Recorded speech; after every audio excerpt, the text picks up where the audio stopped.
Today we're going to show you how to change the rear brakes on a '07 Humvee 3.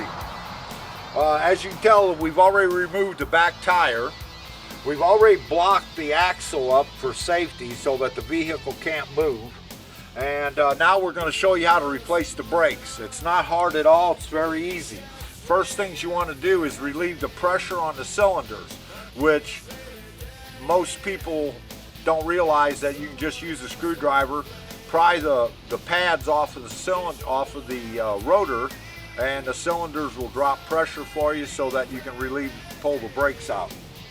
So what I'm going to do now, okay, the first thing you want to do is remove the pressure on the pads with the caliper. So this is a single piston caliper in the back, and so it means the caliper moves back and forth on one movement of the piston. Okay, we're going to stick a screwdriver in here between the caliper and the brake pad, and what's nice about it is your pressure is applying here to the disc. It doesn't hurt anything, but what it does is it makes the pads loose now. Alright? By doing that, they're easier to come apart. Next thing is you remove the two back slider bolts that hold the actual caliper on. This normally takes a 14 millimeter, so basically this isn't a real big deal. A couple of 14 millimeter bolts and the thing comes off. Well, as I said, it's a very simple thing.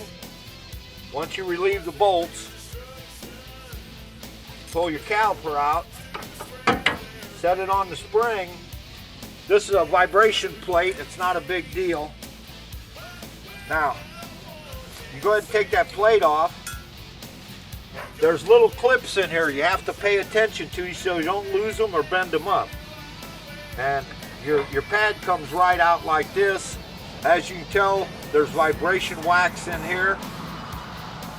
The other one pops out the same way. There you go.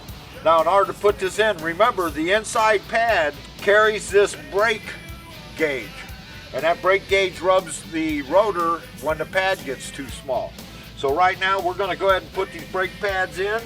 Remember the brake gauge goes on the back part of the rotor. The front pad goes on, same way. Go ahead and put your vibration plate on. And then all you have to do is put your caliper back on. Put your two bolts back in.